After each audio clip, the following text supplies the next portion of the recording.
নমস্কার, কেমন আছেন সবাই? বেঙ্গলি ফুড ব্লগস চ্যানেলে আপনাদের স্বাগত জানাই। আজকে চলে এলাম একটি নতুন রেসিপি নিয়ে। রেসিপিটি হলো পেয়ারা মাখা। তো এর আগে তোমরা অনেক রকমভাবেই পেয়ারা মাখা বানিয়ে খেয়েছো। আজকে যেটা বানাবো সেটা একদম আলাদা, আর খেতেও কিন্তু দুর্দান্ত লাগে। তো একবার খেলে বারবার খেতে ইচ্ছে করবে।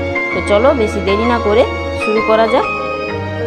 আর ভিডিওটি প্রথম থেকে শেষ পর্যন্ত দেখার অনুরোধ রইল। পেয়ারা মাখা বানানোর জন্য আমি এখানে একটি বড় সাইজের পেয়ারা নিয়ে নিয়েছি, দেখো। আর পেয়ারাটি ধোয়ার জন্য আমি এখানে বড় বাটিতে জল নিয়ে নিয়েছি। আর এদিকে আমি পেয়ারা মাখা বানানোর জন্য কিছু মশলা নিয়ে নিয়েছি।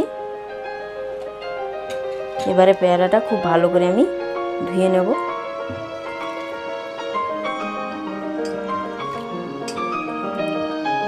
পেয়ারাটা আমার খুব ভালো করে ধোয়া হয়ে গেছে, দেখো। আমি এবারে ছাল ছাড়িয়ে নেব। তোমরা চাইলে নাও ছাল ছাড়াতে পারো, তবে পেয়ারার ছাল ছাড়িয়ে নিলে পেয়ারাটা খেতে একটু বেশি ভালো হয়। তো চলো ছাল ছাড়িয়ে নিই। দেখো বন্ধুরা, পেয়ারাটা আমি খুব ভালো করে ছাড়িয়ে নিয়েছি। এবারে পেয়ারাটা আমি ছোট ছোট করে কেটে নেব।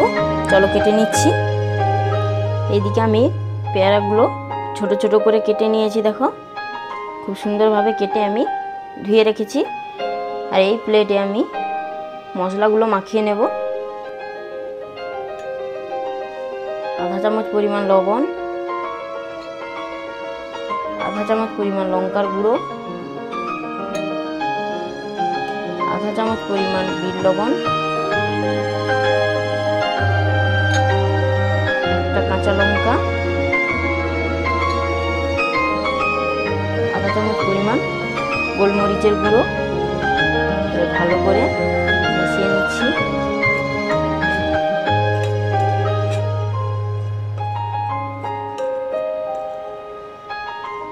এবার এই মশলাটা আমি পেয়ারার উপর দিয়ে ছড়িয়ে দেব পরিমাণ মতো।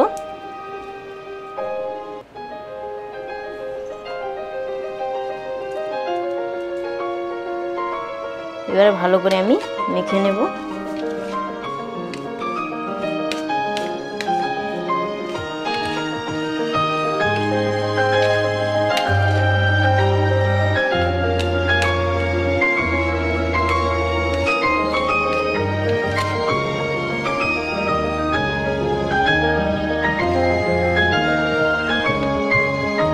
দেখো বন্ধুরা, আমার পেয়ারা মাখা একদম কমপ্লিট।